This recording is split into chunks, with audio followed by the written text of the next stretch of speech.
محبوب سے جڑی ہر شے محبت ہوتی ہے۔ اس کی کتابیں، اس کا پسندیدہ پرفیوم، اس کی گھڑی، اس کی ڈائری۔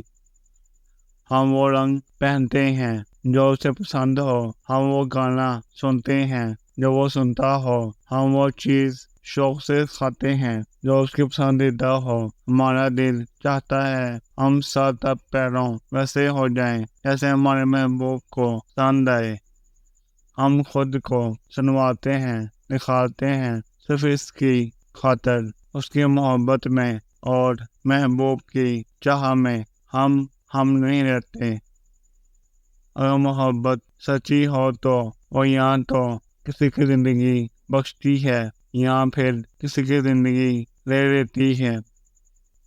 جب عورت نکاح نامے پر دستخط کرتی ہے تو وہ اس کاغذ پر اپنی پوری زندگی شوہر کے نام کر رہی ہوتی ہے۔ محبت، عمر اور خوبصورتی کہاں دکھتی ہے؟ یہ کسی عام چہرے سے بھی ہو جائے تو وہ دنیا کا سب سے خوبصورت چہرہ لگتا ہے۔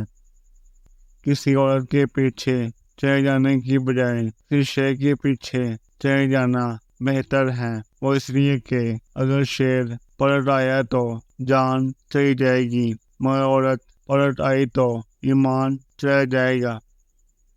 یاد رکھنا، اللہ نے عورت کو احساس کی مٹی سے بنایا، تبھی عورت کے وجود پہ اس کا دل حکومت کرتا ہے۔ جب عورت کو احساس، عزت اور محبت نہ ملے اور یہ احساس اگر اسے کسی غیر مرد سے بھی نہیں لگے تو وہ اسی کی طرف متوجہ ہونے لگتی ہے۔